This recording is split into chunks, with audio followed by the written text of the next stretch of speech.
नमस्कार, मैं हूं आपका दोस्त आलोक कुमार। अभिवादन स्वीकार कीजिए मेरा। आज बात करते हैं सबसे गंदी लूट की। आज बात करते हैं सबसे शर्मसार करने वाले घोटाले की। आज बात करते हैं एनसीआर के उस फेफड़े को गलाने वाली बातों की, एनसीआर के आबो हवा के खराब होने की वजह की। आज बात करते हैं सरेआम पहाड़ को लूट लेने की कहानी की। आज बात करते हैं आरावली का जो इलाका है उसे किस ढंग से खनन माफिया ने काट काट के छील छील के लाखों करोड़ों रुपए को गबन कर गया, और सत्ता में बैठे लोग न सिर्फ मूक दर्शक बने रहे बल्कि सहयोगी भूमिकाएं बने रहे। बड़ी उम्मीद थी, डबल इंजन की सरकार हो रही थी, बार बार कही जा रही थी ट्रिपल इंजन की सरकार, वो आएगी तो बहुत कुछ प्राकृतिक संसाधनों के लूट का काम बंद होगा।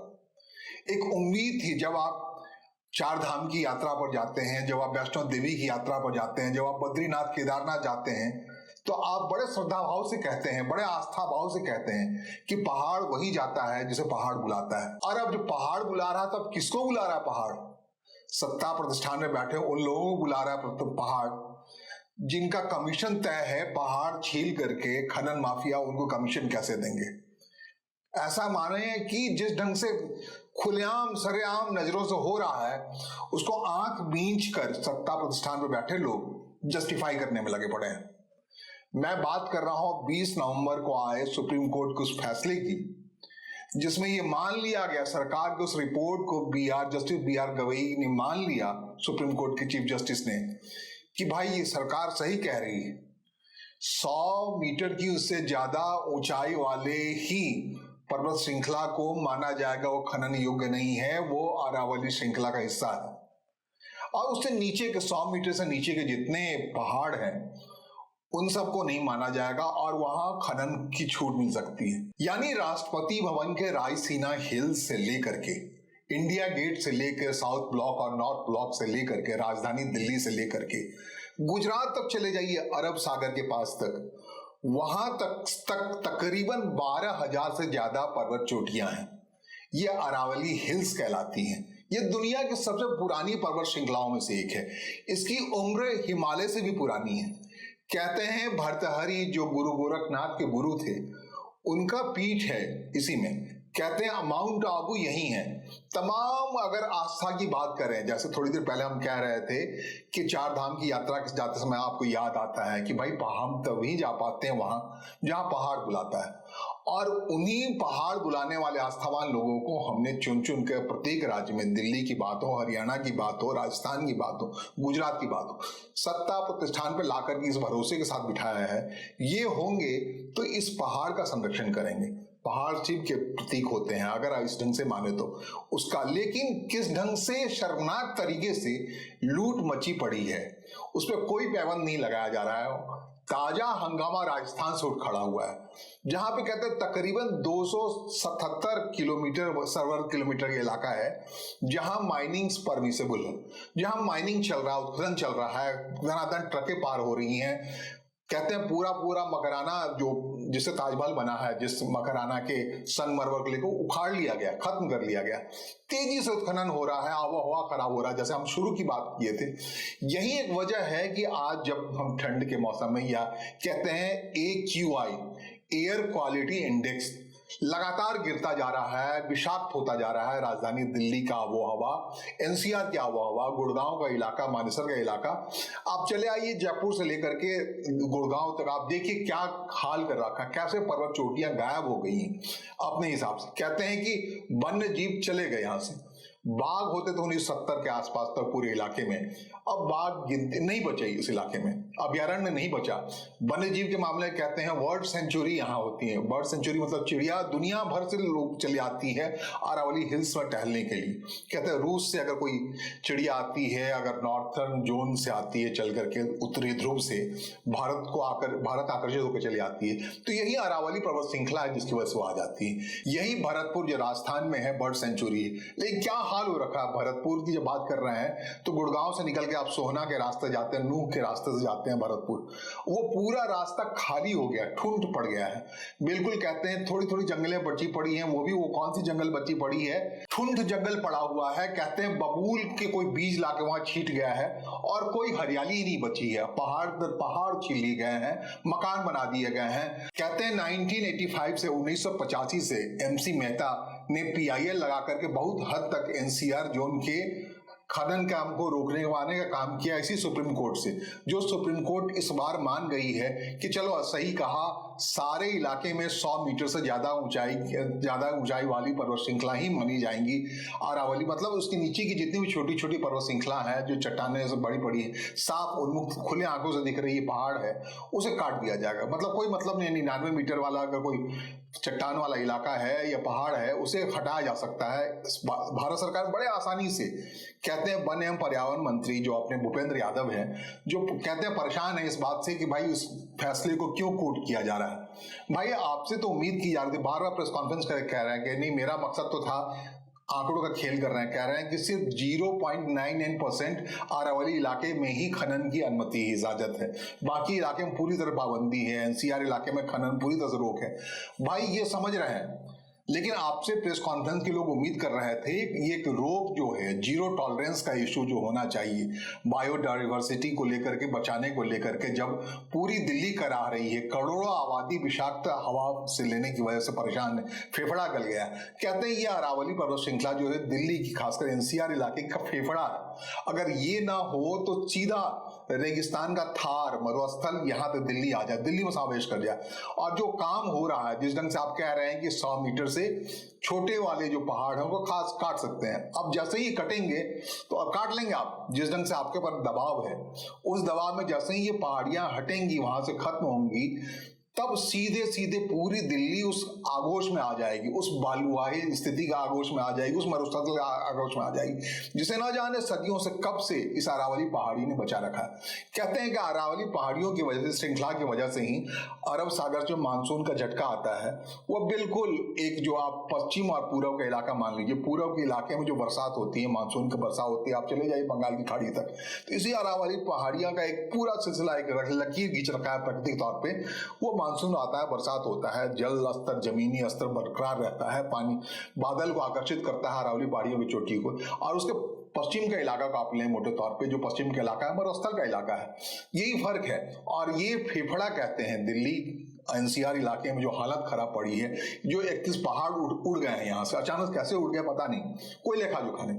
जब मैं वन एवं पर्यावरण मंत्री की बात कर रहा हूँ तो उनके प्रेस कॉन्फ्रेंस ये बात होनी चाहिए कि भैया हमने यहाँ उत्खनन देखा है और सरकार ने कार्रवाई की, उन्हें धरपकड़ की है, उसे जीरो टॉलरेंस की हमारी नीति है, उसके आधार पर हमने ये सफलता पाई है, पुलिस तंत्र ने ये काम किया है।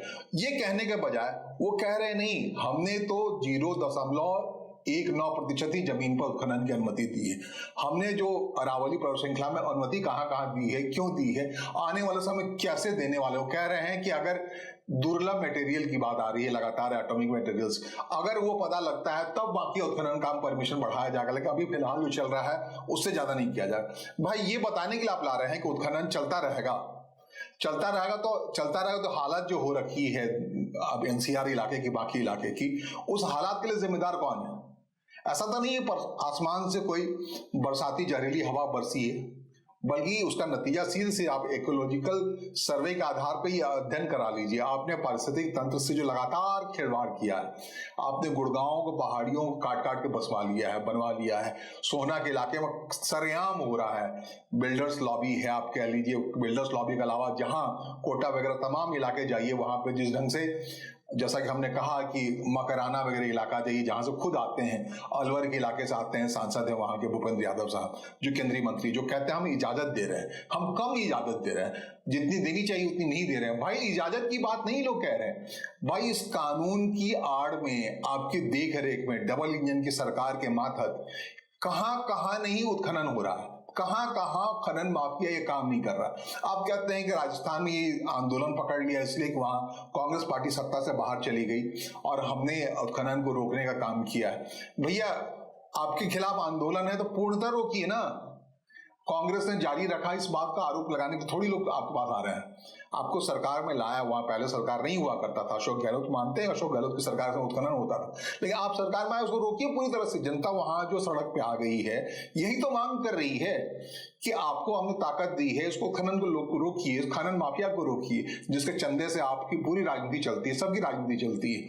हरियाणा में हुड्डा की सरकार इसलिए गई कि यहाँ उत्खनन के खिलाफ गुड़गांव वगैरह के इलाके में, अरावली के इलाके में एक आंदोलन सा होगा, चली गई, तो वहां लगातार आप सरकार में आ रहे हैं, फिर भी उत्खनन चल रहा है, वहां बालू माफिया काम कर रहा है, वहां पे आप अपने पानी माफिया काम कर रहा है, टैंकर माफिया काम कर रहा है। भैया उसके खिलाफ क्या कार्रवाई ले रही सरकार? केंद्रीय मंत्री के तौर पे ये बताइए, वन एवं पर्यावरण के संरक्षण के लिए आपने इस कानून को कितनी मजबूती से लागू किया है जमीन पर, धरातल पर, इस बारे में बताइए। आपने कितने लोगों को दंडित किया है, कितनों को सजा दिलाई है, कितनों को क्या किया है, उसके बारे में आपसे उम्मीद रखते हैं लोग। आपसे ये उम्मीद ही रखते हैं कि भैया आप बताएं डिफेंसिव तरीके से, हमने तो इतने ही इलाके में उत्खनन काम किया, और कांग्रेस के इलाके में बहुत, कांग्रेस के टाइम में बहुत होता था। ये सुनने के लिए लगा है। आप शासन में हैं, 2014 से आप शासन में हैं, तब से इन खनन माफियाओं के खिलाफ जो वन और परिस्थिति के इलाके से जो छेड़छाड़ हो रहा है, उनके खिलाफ क्या कार्रवाई हुई है वो बताने के बजाय आप बता रहे पहले होता था। भाई काफी वक्त हो गया, 11 साल से आप हैं सत्ता में, और कई राज्यों में लगातार आपकी सरकारें जीत के आ रही हैं, और यही 4 राज्य तो हैं। गुजरात है, गुजरात से चलता राजस्थान आता है, या अरावली श्रृंखला, राजस्थान से हरियाणा के इलाके में आता है, हरियाणा के बाद दिल्ली आता है। ये चारों राज्य सीक्वेंस से भारतीय जनता पार्टी शासित राज्य है, केंद्र में आपकी सरकार है। इन चारों राज्य में खनन माफियाओं के खिलाफ, खनन माफिया नहीं है, आप क्या दीजिए नहीं है, ये बिल्कुल लोग सरेआम जनतंत्र है, सब खुलेआम देख रहे हैं, गाड़ियां जा रही है, पहाड़ टूट रहे हैं, पहाड़ खत्म हुए जा रहे हैं, तोड़े जा रहे हैं, उसके आसपास का प्रदूषण तंत्र इस ढंग से हावी है कि लोगों का सांस लेना दुर्लभ है, फेफड़े की बीमारी आ रही है, सारी समस्याएं आ रही हैं, AQI लेवल जो है, एयर क्वालिटी इंडेक्स जो है वह धराशायी हो गया है। तो इन सब पर कार्रवाई करने के बजाय आप बार बार मीडिया को बुला के बोल रहे हैं कि भाई आप एक पूर्वाग्रह से ग्रसित है कि हम खनन के एक सीमित क्षेत्र में बात कर रहे हैं। तो भैया ये जो फैसला आया 20 नवंबर को, जिसके आधार पर आपने कह दिया 100 मीटर तक की पहाड़ियों को छोड़ करके बाकी सारी पहाड़ियां को हम खनन क्षेत्र में ला सकते हैं आने वाले, अभी नहीं लाएंगे, आने वाले दिनों। भाई ये परमिशन किसने दिया? ये तो मिली भगत है सुरेआम, और मली भगत नहीं है। लोग चिंतित क्यों है, सड़क पर लाठी खाने के लिए क्यों आ रहे हैं, सरकार के खिलाफ आंदोलनरत क्यों है? वो इसलिए कि वो अपनी परवाह नहीं कर रहे हैं। उनकी चेतना कह रही है आने वाली पीढ़ी की परवाह करो, उनको बचाओ। जिस ढंग से महानगर की स्थिति हो ही पड़ी है इस खनन माफियाओं की वजह से, इस इलाके में जयपुर से लेकर तमाम जगहों पे आपके खिलाफ आंदोलन चल रहा है, गुड़गांव क्यों चल रहा है, लोग सड़क पे क्यों आ रहे हैं? ऐसा तो नहीं उनको आज सांस लेने में दिक्कत आ रही, बल्कि वो चेतनाशील है, कह रहे हैं भावी पीढ़ी के लिए हम क्या कर रहे हैं। और इसी आंदोलन ने गुरुग्राम के इलाके में बायोडाइवर्सिटी पार्क, शानदार पार्क बना दिया, वहां के लोगों ने बना दिया, सड़क पर आए लोगों ने बना दिया, इस खनन माफियाओं के खिलाफ आंदोलन करने वालों ने बना दिया। तो ऐसा होता है जनतंत्र में, लोकतंत्र में होता है, आपके एक दबाव बनता है कि आप गलत नीतियां सहारे मत आगे बढ़ने की कोशिश की। उत्तराखंड का हवाला देने की जरूरत नहीं है, जो उत्तराखंड में जो हो रहा है, जो विभीषिकाएं आ रही हैं, पहले बड़ी कहानियां थी कमलनाथ को लेकर, कहानियां थी कि उन्होंने उत्तराखंड में अपनी एक होटल, निजी होटल को बनाने के लिए नदी की धार तक बदल दी थी। तो ये कहानियां आपके राज्य में भी आ रही है, आप ऐसा नहीं है ये कहानी कह के बच जाएंगे। आप शासन में आप क्या कर रहे हैं, आपसे ये उम्मीद रख रहे हैं, आप बचाव मत कीजिए, ये मत कहिए कि कितना %, आंकड़ों की खेलबाजी के लिए नहीं आ रहे हैं। आप सुनिश्चित कीजिए कि भाई 100 मीटर जो कह रहे हैं आपके रिपोर्ट में, 100 मीटर की दूरी जो ऊंचाई वाली हो, अगर इस तरीके से हो कि वो समुद्र तल से 100 मीटर, तो संभव है कि अरावली की बहुत सारी चोटियां बच जाएंगी। अगर आपने जमीन से 100 मीटर का हिस्सा लिया तो चंद चोटियां ही बच पाएंगी, बाकी सारी चोटियों में, बाकी पूरे इलाके में आपने खनन के लिए छूट मिल जाएगी। ये खतरनाक मोड़ पे है, लोग समझते हैं, और लोग ये भी समझते हैं कि आप बचा रहे हैं या छिपा रहे हैं, किसे छिपा रहे हैं। ये जो गंदी लूट हो रही है, शर्मनाक घोटाला हो रहा है, खुलेआम सरेआम दिख रहा है, सबके नजर में दिख रहा है, लोग इसलिए सड़क पर हैं, और उनको जस्टिफिकेशन इसलिए मिल रहा है कि खनन माफिया खनन का काम किए जा रहा है, सरकार उसकी मदद की जा रही है। जो विरोध कर रहे हैं उसके लिए आपने लाठी तंत्र का इस्तेमाल किया है, जो कि लाठी तंत्र का इस्तेमाल ये होना चाहिए कि खनन के काम में लगे, जिसको आपने लीज दे रखा है, लीज से बाहर जाकर अगर वो कोई कार्रवाई कर रहा है, काम कर रहा है, उस पर आपने कोई कार्रवाई की या नहीं की, उस पर रिस्ट्रिक्शन लाया नहीं है लाया, बजाय इसके कि आपने गांव के गांव लोगों को उजाड़ने का प्रबंध कर रखा है। उस लीज में अगर कई गांव आ गए हैं तो उसके पुनर्स्थापन का इंतजाम किया है। इन सब के लिए सरकार होती है। सरकार इसलिए नहीं होती है कि आप लूट तंत्र का हिस्सा बन जाइए, सरकार इसलिए नहीं होती है कि आप लूट में भागीदार बन जाइए। पहाड़ का पहाड़ स्वाहा कर जाने की इस कहानी और अरावली पर्वत श्रृंखलाओं के अंदर जारी इस लूट पर और भयावह घोटाले पर हमारी बातचीत का सिलसिला आगे जारी रहेगा। मेरी कोशिश होगी इस संदर्भ में पर्यावरणविद या इस आंदोलन को लेकर जो लोग मैदान पर हैं उनके साथ कुछ संवाद हो और अरावली के इस लूट तंत्र को बेहतर तरीके से समझाने वाले कुछ लोग हों जिनके साथ हम बातचीत करें, आपके लिए सही और सटीक जानकारी इस मुतालिक आपको उपलब्ध कराएं। फिलहाल मुझे सुनने और समझने के लिए आपका आभार, नमस्कार, धन्यवाद।